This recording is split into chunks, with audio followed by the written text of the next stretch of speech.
Good afternoon, everyone, and welcome to this closing keynote presentation at the end of our conference, celebrating joy and hope.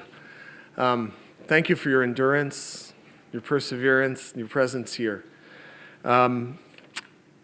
Before we begin and I introduce our speaker, I'd just like to acknowledge that in our presence is Archbishop Carlos Aguilar de Mexico, and the head of CELAM, the Episcopal Conference of the Latin American Church. So we're really glad that you're able to join us. Thank you, Archbishop Aguilar.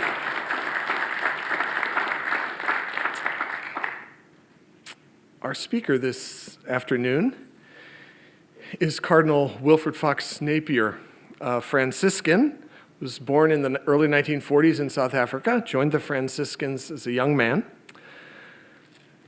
studied in Ireland and was ordained a priest in 1970. He became a bishop 10 years later, Bishop of Kokstad in southern Africa, and in 1992 succeeded Cardinal Dennis Hurley as Archbishop of Durban, a position he currently holds.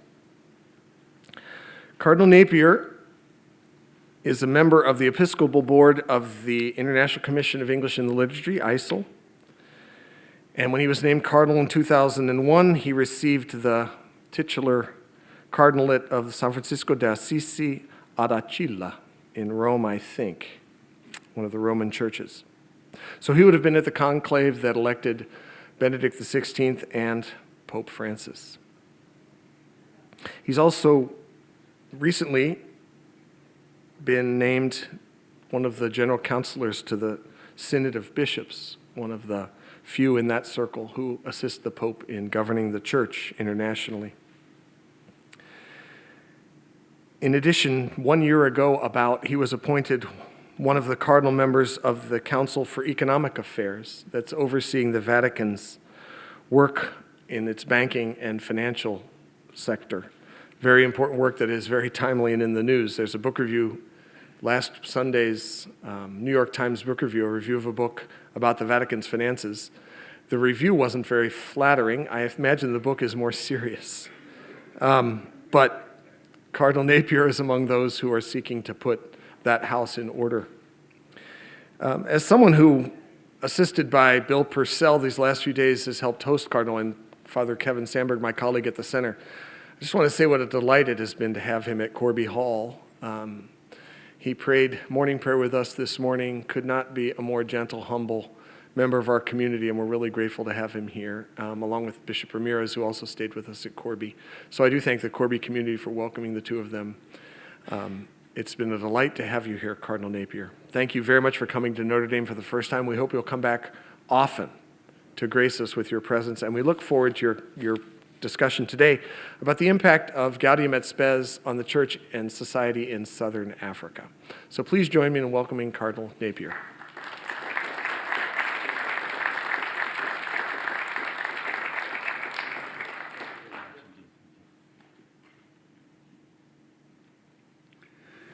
Well, this morning we had Bishop Ramirez saying that he went looking for a book, Dummy's Guide to PowerPoint. I went a little step further. I was looking for the dummy and I couldn't find the dummy to write the book for me. So you're going to excuse me when I go online and I put the wrong things on. In fact, I think I'll just take it off while I'm starting off. I would like to, first of all, say that the approach that I've taken is somewhat different from what we've been hearing from others who were looking at Gaudium et Spes much more from an academic point of view. I've chosen to look at it from the practical point of view, how it actually worked for us and in what ways it made a difference to our church. But let me start by telling you a little story. Father Paul told you that I did my training for first 4 years of my priestly training in Ireland. And very shortly after I arrived there, I heard the expression, an Irish bull. So I went to one of my fellow novices and I said, "What is an Irish bull?" And he says to me, "Well, it's like this. There are 10 cows lying in a field and one of them standing up, that's the bull." And I looked at him and I said, "I don't get that one." Then he went another, and he said, oh yes, there was this porter, hotel porter in Dublin, who had a very strange way of greeting the guests when they arrived at the hotel. He'd go down to reception, take a bag in each hand, turn to them and say, good evening, sir, madam. Follow me, I'm right behind you. So, what we've heard during these days could easily be like the Irish bull. It must be understood as something that has a deeper fundamental truth that it expresses. It seems to be contradictory, and yet it's the bringing forth a very, very deep and basic truth. And I think in many ways, Gaudium et Spes could be like that. What is Gaudium et Spes? You could say it's a mission statement of Vatican II. Mission statement being what you intend to do. Or what its real title is, the Pastoral Constitution, setting out how the Church is going to continue the mission of Jesus in the world, in the modern world. Thirdly, we could say it's a blueprint for Catholic social action in the world of today. Or fourthly, and a more poetic view would be that Gaudium et Spes is actually the overture to the grand opera that was Vatican II. Now, I only learned this the other day. An overture is the piece of music that introduces an opera, but in fact it's an overview, a summary or a summing up of what's going to be following in the different acts of the opera. So it is always the last to be actually composed. And that's what did happen with Gaudium et Spes. In fact, it was approved the very last day of the sitting of the Vatican Council, December the 7th, 1965. And perhaps that explains why, to some extent, the first part of Gaudium et Spes seems to be much clearer. It's much more concise and so on. But the second part, where it looks at the different problems, that is more scattered and not. And I think that's where I understood quite a few people were voicing some criticisms, what was left out or what was not put clearly in Gaudium et Spes.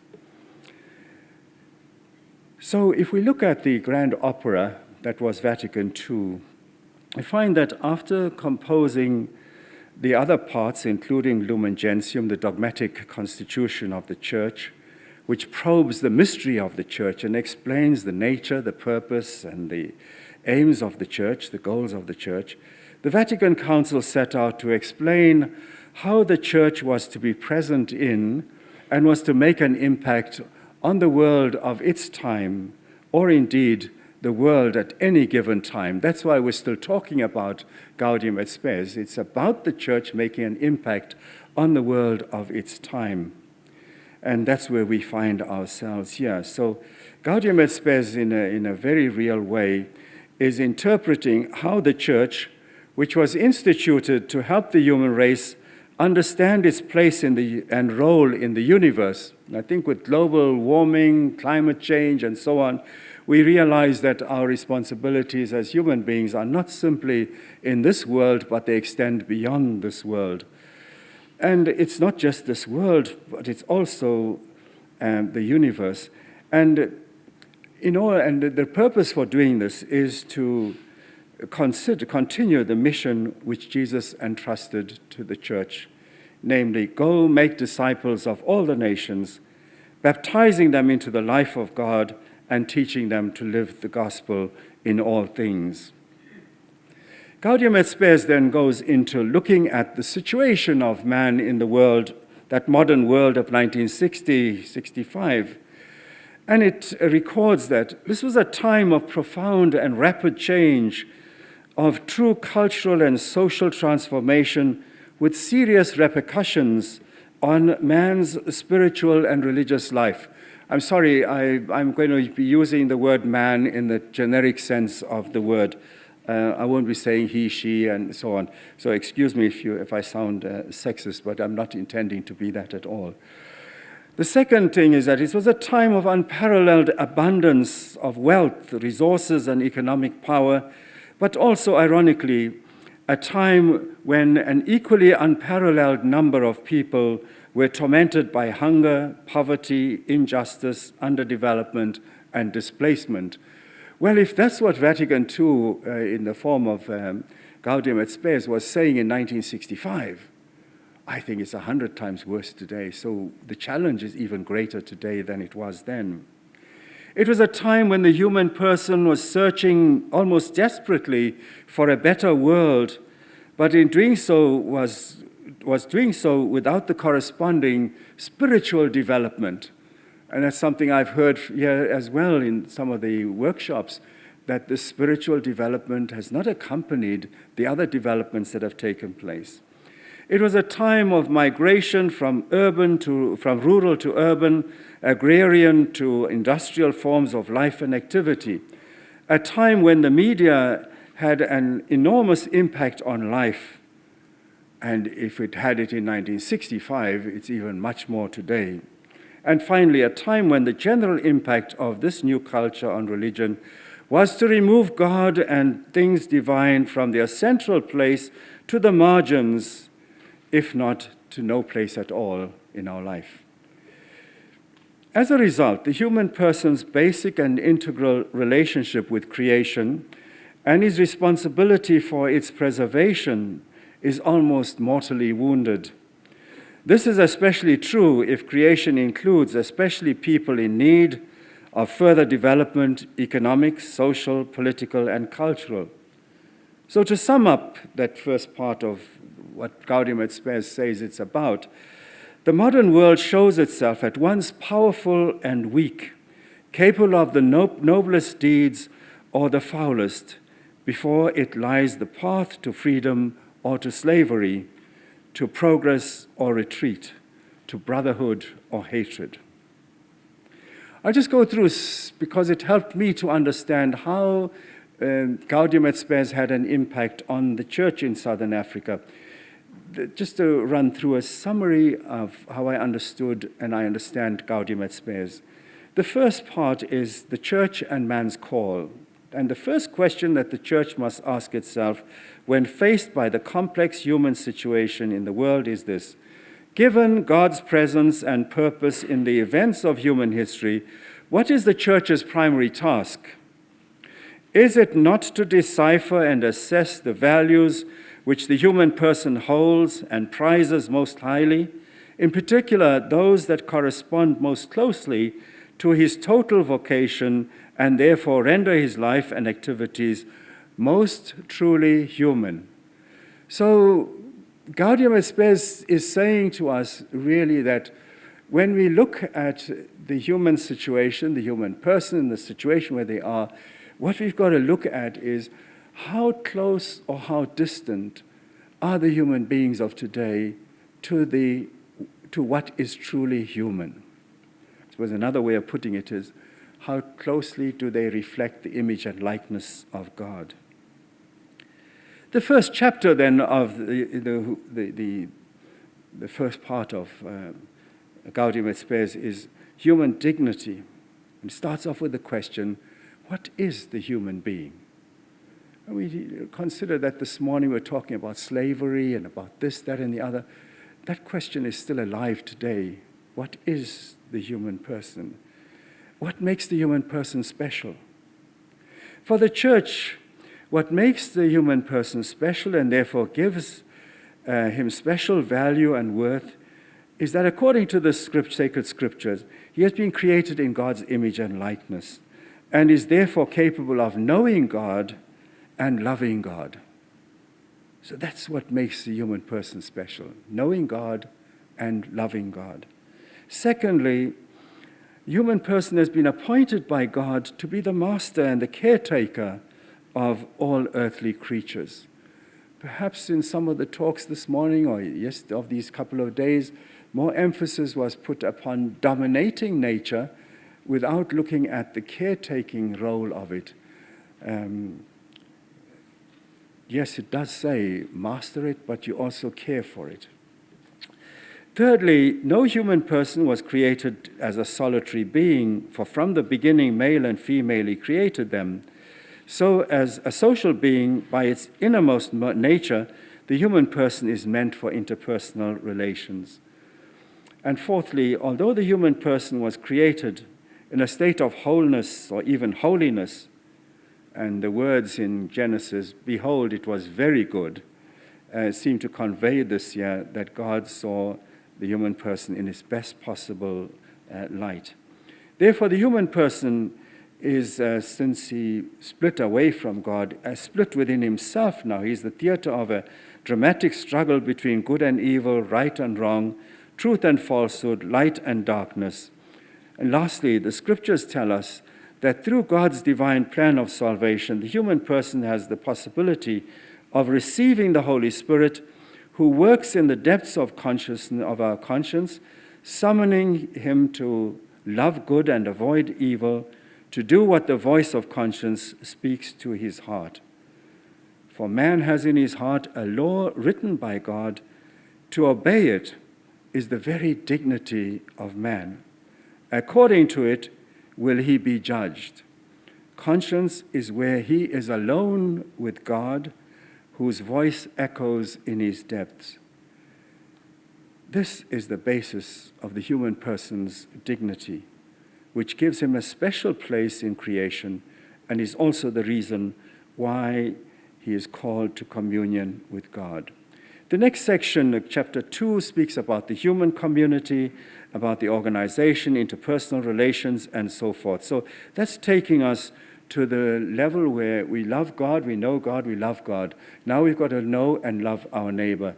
So that's the second part where the Gaudium et Spes is laying out for us what we discovered in our church in Southern Africa.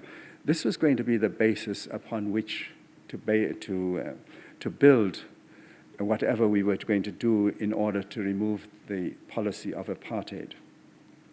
So the above that I've just said to you briefly sets the scene for what is to follow, namely, to reflect on the impact that Gaudium et Spes had on the church and society in South and Southern Africa. So what has Gaudium et Spes meant for the church in South and Southern Africa? The first paragraph, which has been repeated often, and I think it cannot be repeated often enough, because it's a true reminder of what the task of the church is, the joys and hopes, the griefs and anxieties of this age. Those are the griefs and anxieties, joys and hopes of the followers of Christ.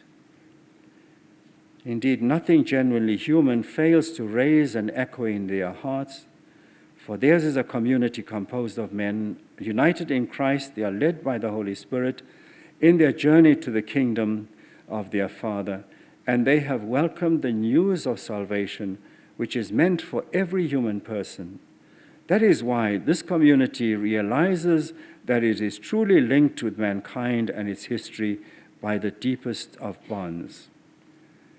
So we took this Gaudium et Spes and looked at it, and what Gaudium et Spes really did teach us was the see, judge, and act method of analysis. And Archbishop Dennis Hurley was a giant in the church in Southern Africa, realized this right at the beginning, just on the turn of the 1960s. A newly ordained priest was sent off to France to go and learn about to Belgium and France, to learn about the YCW, the Young Christian Workers. Had an enormous impact on many generations of oblate priests in Southern Africa as a result of that exposure.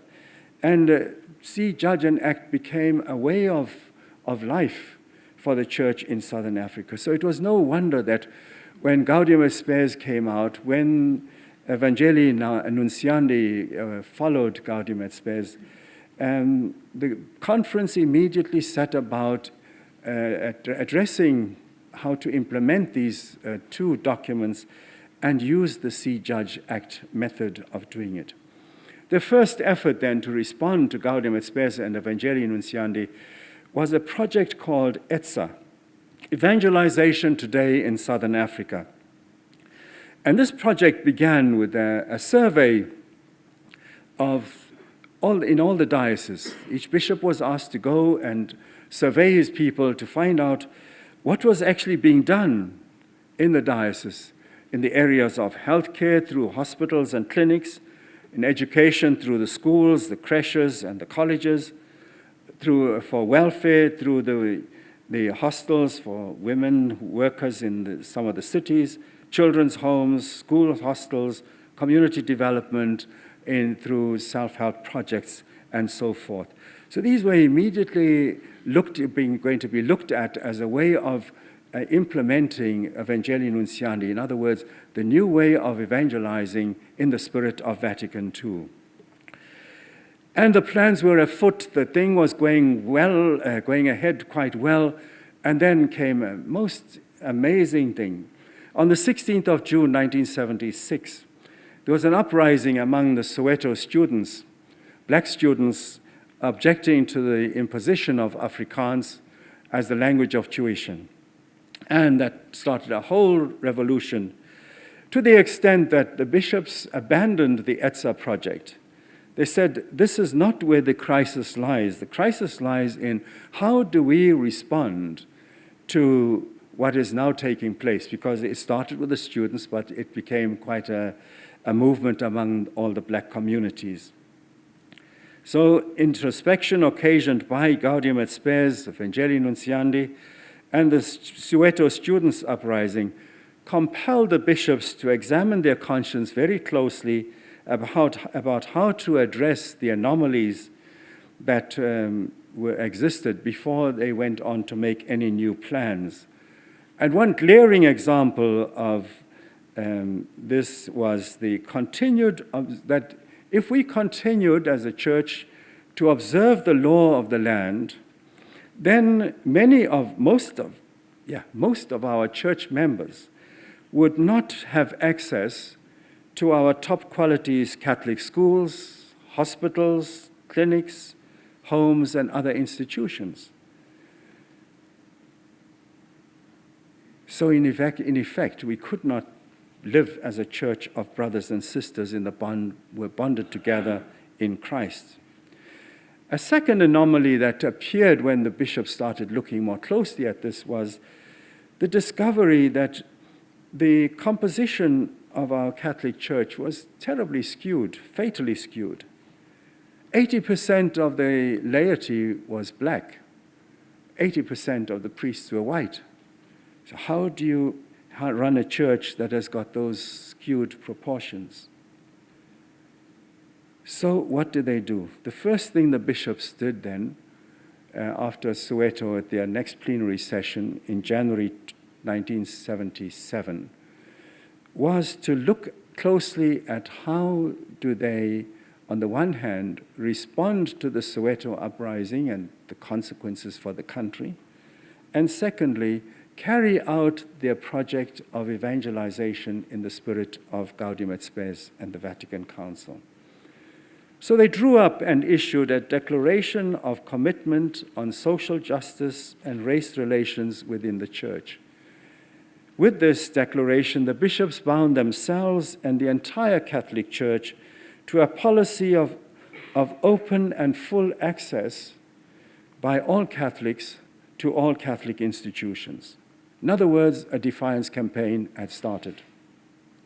The second thing was that the very last commitment in that declaration of commitments was that we would hold a pastoral consultation to establish the best way forward for the church.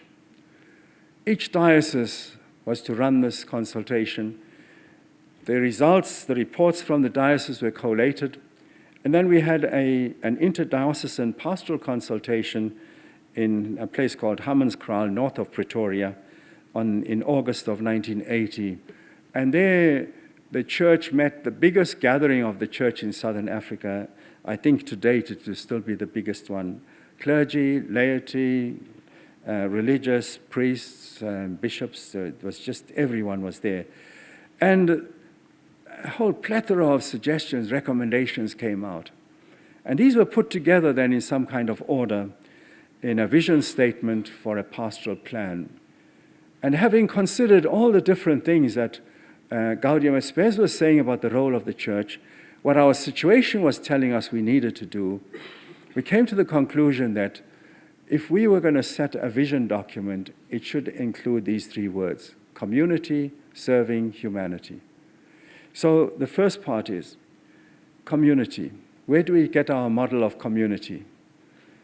The Trinity is a community of persons, Father, Son, and Holy Spirit. Therefore, if our church is going to be a reflection of the Trinity, community has to be something that's real. And therefore, we will do everything in our power to remove the divisions, the separations that colonialism and apartheid had brought into all our communities, whether they were religious, civic, or social. And the second thing would be then, what we have achieved for ourselves through this exercise of building community, removing the differences and separations, what we had achieved there, we would pass on to society in the form of justice and peace activities through our parishes and our dioceses. So two direct consequences of this new vision were that each local church made a solemn commitment to build community using two different models. And I'm glad that the Archbishop, Chairman of Salem is here with us, because that's what we borrowed, the small Christian community idea from the Latin American church. And that was one of the models that was taken as, if we are going to really apply Gaudium et Spes, if we're going to really put Evangelii Nuntiandi into practice, we've got to do it through having a church that is made up of communities. A community of communities must be our local parish. That was one of the great inspirations that we drew from the Latin American church. The second one was, from this country, from Newark, the Renew process. Sister Donna and Monsignor Tom, I think they came across to South Africa, and then a team of people came this way from Durban and got into the whole of the Renew process and came back to Durban and started it off there, and it spread to a number of other dioceses as a result of that first initiative. We've gone through a number of other programs in the meantime, and now we've got something called Renew Africa, which is a local version of Renew. So what you in the church here pioneered many years ago is certainly still alive there. And so I think for me, that's a real link that exists between us.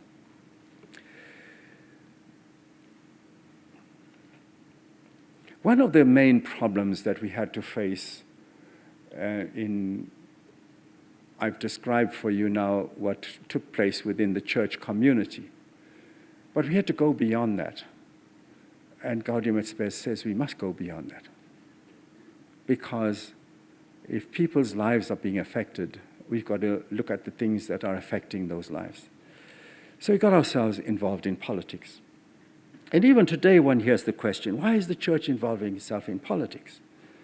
The answer that I like to give is that, well, it lies in the fact that the church's understanding is that because politics is a human activity, and all human activity must fall under God's jurisdiction, therefore politics has to be a concern of the church too. And in this, I think we're guided very much by Gaudium et Spes. But if we go back to, as people want us to do, and we want to do it ourselves, let's go back to the Gospels. There's not much recorded about Jesus' attitude to politics. While he does speak about some politicians of his day, for instance, he said, go and tell that fox. He was talking about Herod, King Herod. By the way, that's the only time in the scriptures where I mentioned my second name is Fox. So clearly Jesus' focus was elsewhere. He only commented to individual politicians. So his focus was obviously elsewhere. And that's what some people say, well, why must the church's focus be on politics if Jesus' focus was elsewhere? I think Jesus went on to show us that those who govern must do so in the name of God, in whose authority they are governing. That was St. Peter bringing that point out. Therefore, in the name of God, who gives them authority, they must acknowledge and reward virtue, and at the same time reprove and punish evil, vice. So this is where I think there's a very real challenge that comes to church leadership and to state leadership, that they must work together to establish justice and right and peace and harmony. And I think that came out very clearly during these days of our reflection here.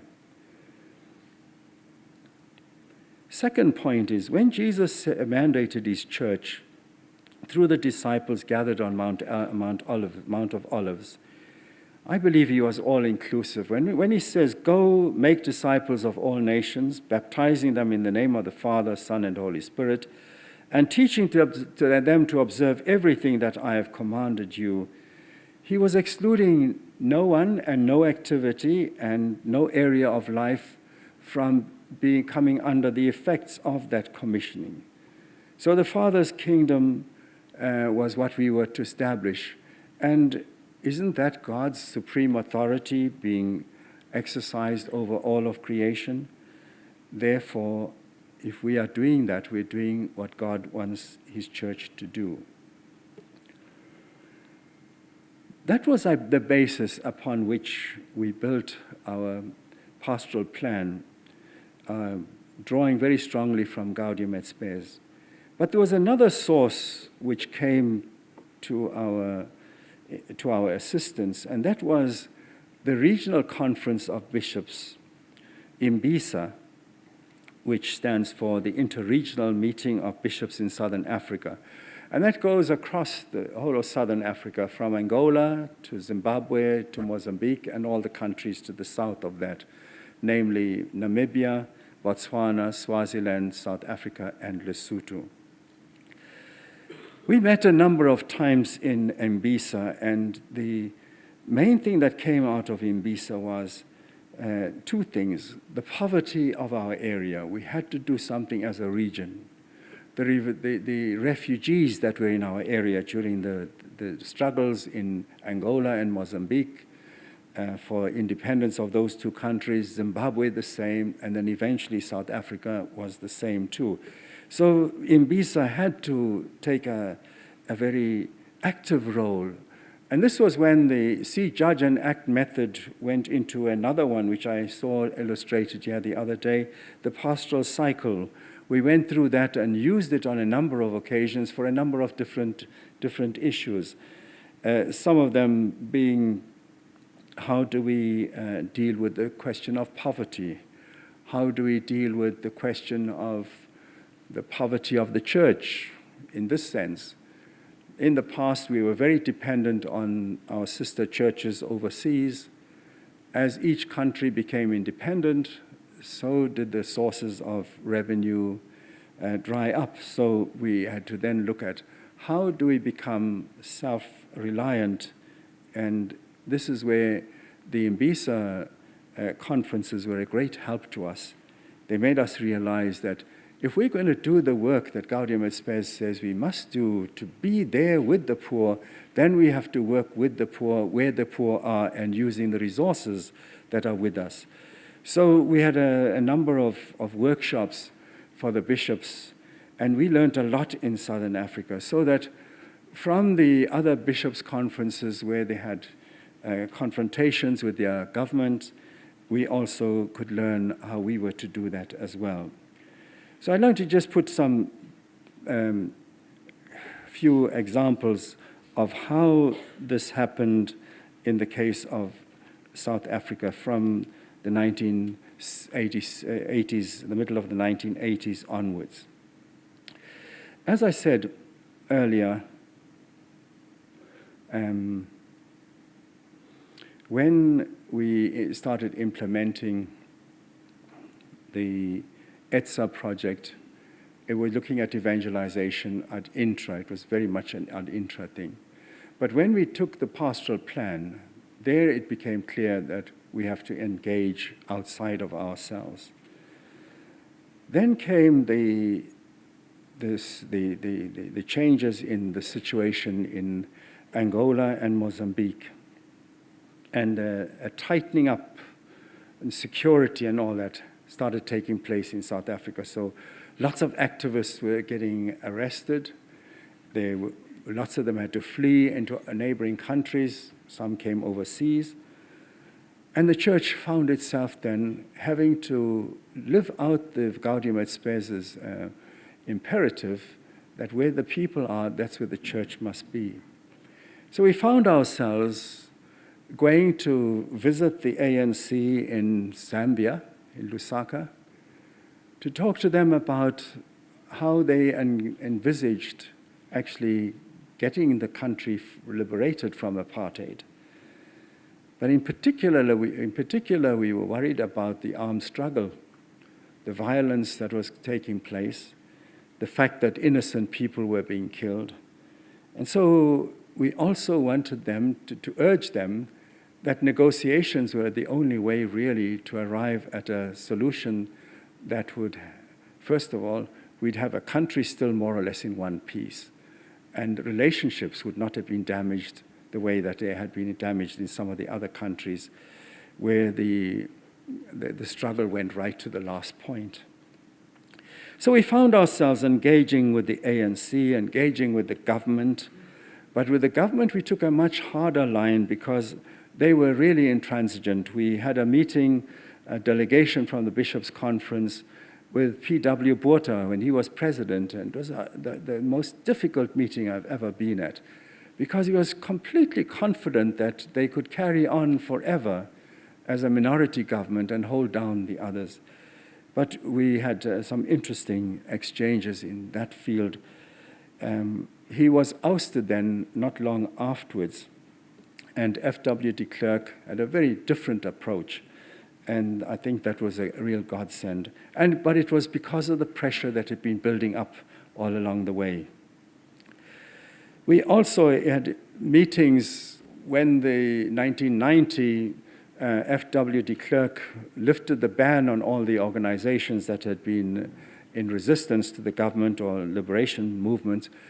And we found ourselves then having to negotiate between the government and these movements, but also within the movements there was great discord, each one wanting to assume superiority over the others. So the church and the Catholic Church and the other churches found themselves really engaged in that process, to the point where we held a meeting of all the church leaders, the main churches, in Christian churches in South Africa. It was called the Rustenburg Conference of Churches.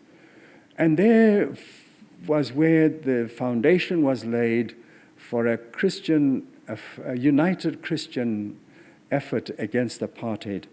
On that occasion, I remember it so well, November 1990, the Dutch Reformed Church, which up to that time had been saying apartheid could be proven from the scriptures, that distinction, separating people according to race and culture and so on, was something that the scriptures allowed.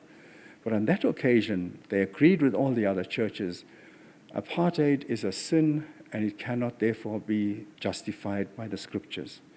That was a turning point then. We went from there in delegations to the different political leaders of the different political formations in order to urge them that this is how the churches saw the future needing to go. And that was the beginning then of the negotiating process. A number of other key things had to take place. In the meantime, there was a lot of rivalry between the different organizations representing the majority of black people. And what came to be known as black-on-black violence was a daily happening. And again, churches had to come in there and bring that to an end. So whether we knew it or not, or were conscious of it at the time, we were actually putting into practice a Gaudium et Spes, developing a new anthropology, formulating arguments for ending apartheid and its policies of discrimination, and laying the foundations for a new age of democracy. And for us in the Bishops' Conference, we kept on saying, this is how we are a community serving humanity. What were the fruits of this whole process? I think the first fruit was that we learned a number of things as a church, and that was we needed to be au fait with what was going on in our world. We needed to learn the skills of how to analyze what were the root causes of what was going wrong. Thirdly, we needed to make sure that when our reflection, our analysis, we were being guided by the Word of God, by the teaching of the church. Fourthly, we were to make sure that we had a structured response, and that structured response would be addressing the main issues, the root causes of our difficulties. What had we done? Well, if I may go back to the story with which I began, and that is the Irish bull, Murphy, "Follow me, sir, I'm right behind you." What we did here, I think, was we found certain models, role models, if you like, the Latin American church, the Renew process. We found these here, and we said, let's follow them. That's the way to go. But we reached a point when we would have to let those role models step aside because our situations were not exactly the same. And then we would hope they would be behind us to support us.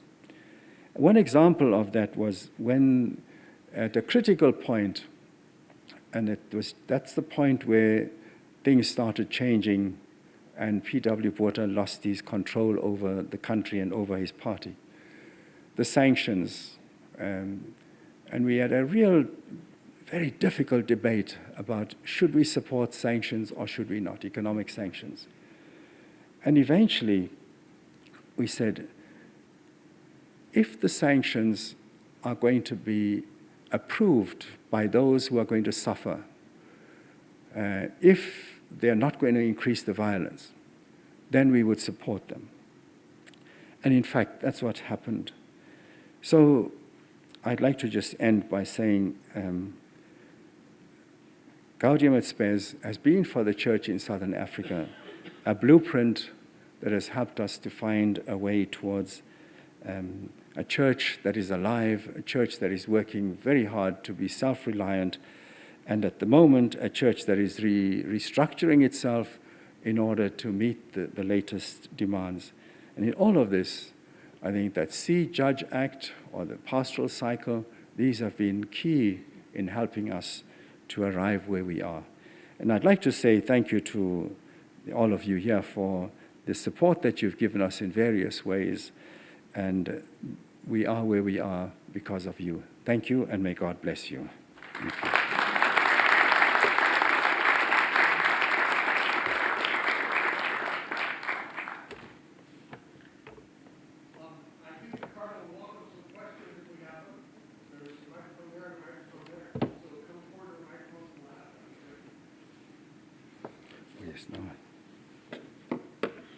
Okay, Your Eminence, I have a quick question here with regard to your situation in your home country, South Africa. South African constitution is one of the most liberal constitutions in the world, and Constitutional Court of South Africa has interpreted the social economic provision very progressive in terms of right of housing, right of health care, and rights for for food. But on the other hand, also, Constitutional Court of South Africa also very liberal in the social aspect. Like, they're the first court in South Africa that legalized same-sex marriage in 2006. So my question is, how can the church, Catholic Church in South Africa, be able to engage in a dialogue with this institution like this? If Gaudium et Spes is mean accommodation to the world, does it mean that we have to accommodate to this kind of paradigm? Thank you. Thank you. Well, as far as the liberal abortion laws are concerned, we engaged directly with the ANC leadership on that one.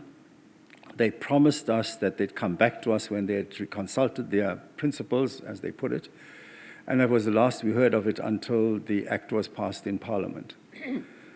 We decided then that there's no point in shouting and screaming.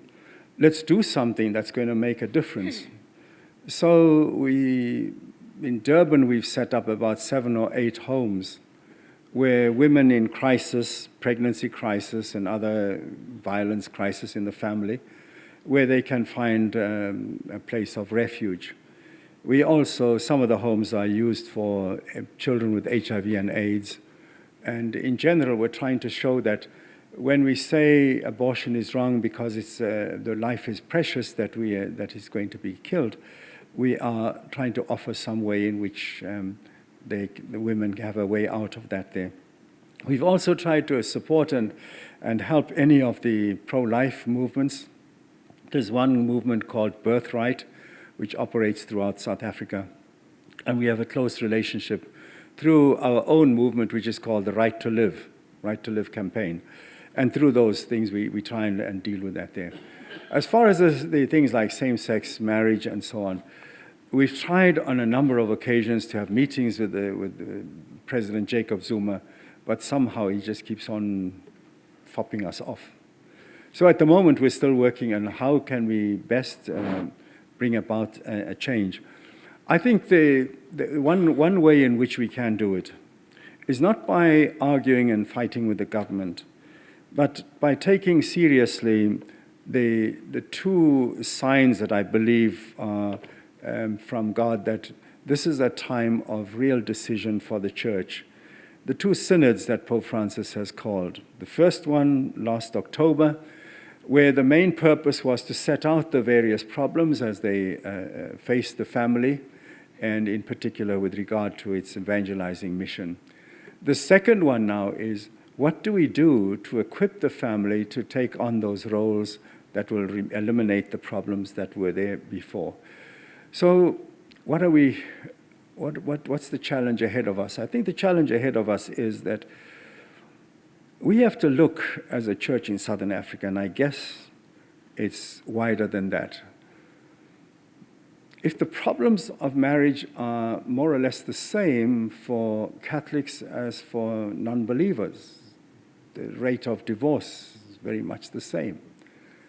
There must be something wrong with our understanding of marriage, of matrimony, and therefore we need to put a lot more energy into preparing people for marriage. What we're doing at the moment is 6 months beforehand, we tell them, you've got to give us notice, you have to go through a preparation course. We're preparing them for the wedding. We're not preparing them for marriage as a vocation, as something that they have to live through and improve and grow as they go through it. So I would see at the end of this process of the two synods that our church, certainly in Southern Africa, will be putting a lot more energy into what do we do to change the idea that catechism is for preparation for the sacraments, and change it to something that says catechism is a formation in faith for a vocation, which may be marriage, it may be religious life, it may be the priesthood. I don't know if I'm answering you, but that's the way I see. If we can't do it the direct way, then I think we have to do it in an indirect way, which will, in the long run, may be even more effective. Eminence, Yes. Thank you very, very much. I'd like to just make a brief observation about See, Judge, Act. And that is that I was a lay student at Notre Dame in the 30s and the 40s, and we were trained in See, Judge, Act by the Holy Cross priests using the Cardinal method. This obviously is of great influence in the conferences of bishops throughout the world, clearly in Ceylon of Latin America, and what you've been speaking about even in Gaudium et Spes. But I think it also needs the methodology to be brought to other levels in conjunction with national conferences. I give as an example the draft letter basically on poverty from our bishops of the state of Indiana, of which Bill was one of the advisors with the bishops. I find that heartening because it brings us into context with our reality and how then we can begin to act much more clearly in terms of the light of the gospel. So I thank you very much for Thank you. emphasizing the importance of that Yes. methodology. Thank you. Thank you. What we've got a little development on that one, and I first was exposed to it when I represented our bishops' conference, 1986, I think it was, in Thailand. The Asian Bishops Federation of Asian Bishops Conferences, FABC, they used to hold what they called BISA meetings, Bishops' Initiative for Social Action. And I represented our conference for one of those meetings. This is a warning to anyone who's a bishop or going to be a bishop and wants to be an archbishop. I got into that job because the archbishop who had been nominated to go put his back out while he was making his bed one morning. So archbishops should not make their own beds. That's the principle. Anyway, I got there and I found that what they did with us, they took us right into the north of Thailand to meet and to experience with a community who was suffering particular hardship because their area had been deforested by the loggers, and as a result, the salt levels had risen in the soil, the rice crops were failing year after year, and they were facing starvation. So we had to experience that for a couple of days, then go down to Wahin was the place where we had the conference, and share from that experience and draw the conclusion. So you had the exposure, immersion experience, then to look at the social, the analysis of it. Why did this happen? And we tried our best to find out from the local people, who did they hold responsible for they would not. We tried, did God do it? No, they didn't blame God. They didn't blame the loggers. They just said they don't know. So obviously, there was quite some educating that would need to be done with those people. The third thing then was to reflect on, which we've done a lot of, I think Latin America taught us that one as well, how to reflect on the scriptures in a way that brings an answer to the problems that you're facing. And finally then to get down to actually drawing up the action plan. I think it's something we're trying to pass down to parishes, to groups and so on. It's just a pity that YCW has just faded off the face of the earth. In South Africa, it's gone. I think in the United States, it may be surviving in one or two places, but it's gone. But the methodology, I think, is something we have to take forward. Thank you.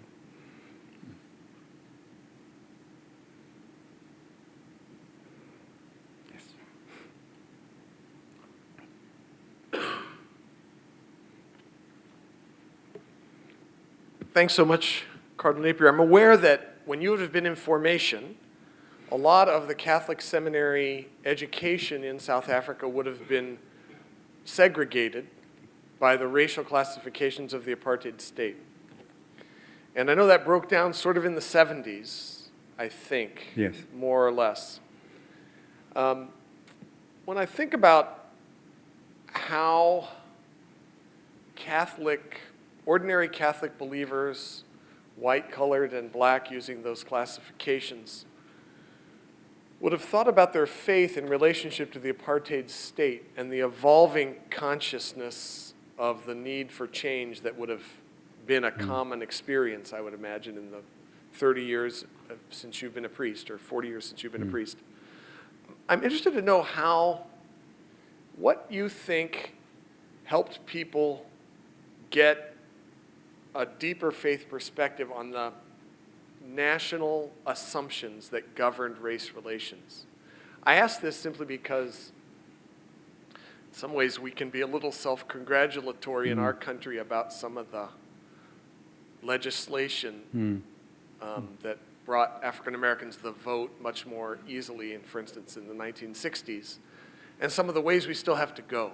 Some of the recent instances in our country that remind us of the persistence of racist practice and ways of viewing reality that in flashpoints of violence become very vivid. Yes. So I'm interested in, as a pastor, how you think people can get a deeper insight into the ways race constructs their reality in ways that keep some from the fullness of life. Thank you very much for that question. Let me start by just relating a little personal anecdote. there was no formation program for Franciscans in South Africa in 1960. So when I expressed my interest and desire to join the Franciscans, I was sent over to Ireland. And I remember wondering how I was going to fit into a white community, never having spent a night even in a White House. Not the White House over there, but in a White House. And getting to Ireland and being welcomed like a brother, a friend, a little bit, I suppose, who's the stranger, what's easy, how are we going to talk to him? And then, of course, the Irish have some very peculiar expressions, so I couldn't understand some of the things they were saying. But one of the things that I always regard as one of the great graces that was given to me was, after some months in the novitiate in Killarney, I sat down and I said to myself, you know, this thing that we've been indoctrinated with in South Africa, that the different races are on a scale of merit. Whites are better than coloreds, and coloreds are better than Indians, and Indians are better than blacks. The blacks are at the bottom of the row. And it's not true. Whites are not superior. They're different, but they're not superior. Therefore, I remember saying to this myself consciously, therefore you relate to them person to person. I got back to South Africa after 10 years away, and I found that I was posted to Lusikisiki, which you pronounce very nicely, and Lusikisiki was mainly a black parish. One white family, but a dozen colored families, and the rest were black families. I remember one of the earlier days I went out to an outstation, and at the end of the Mass, one of the local women got up and she said, I want to say something about, and I want to welcome our new priest. And she says, how wonderful to have one of our own sons as our priest. Now, she's black, and I'm supposed to be way above her, and yes, she's calling me her son. It touched me so much to say that here now is where I get another installment of that grace of God. Blacks are not inferior, they're different, but they're not inferior. Therefore, you have to deal with them as person to person. I didn't realize it at the time, but when I was chairman or president of the Bishops' Conference and was involved very deeply in these negotiations that I outlined in my talk, I found myself having an advantage over some others because I was not looking at that man as a black or a white. I was looking at a person, and we had to work this thing out as persons. And I think that's the way in which I would try to do that, get that message across to our young people in seminary formation today. It's not easy because many of them have been deeply hurt by past experiences and didn't have the advantage that I had of being exposed to a different culture and being received into that culture and then received back into my own culture back at home. I think that was a great grace. I think in all of this here, we've just got to keep on working on the assumption that God is going to give us the grace to carry out what he wants us to do. Okay.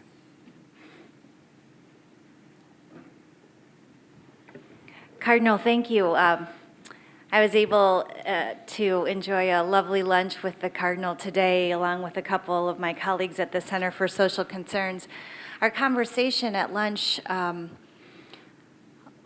turned to current South Africa and the situation of xenophobia in the country. And so I think a question that continues to haunt me, and if you can help me understand, how is it that a post-apartheid South Africa, how is it possible that a post-apartheid South Africa allows for, even tolerates xenophobic attitudes and violence? If I had known you were going to ask me such a tough question, I wouldn't have been so nice to you at lunch.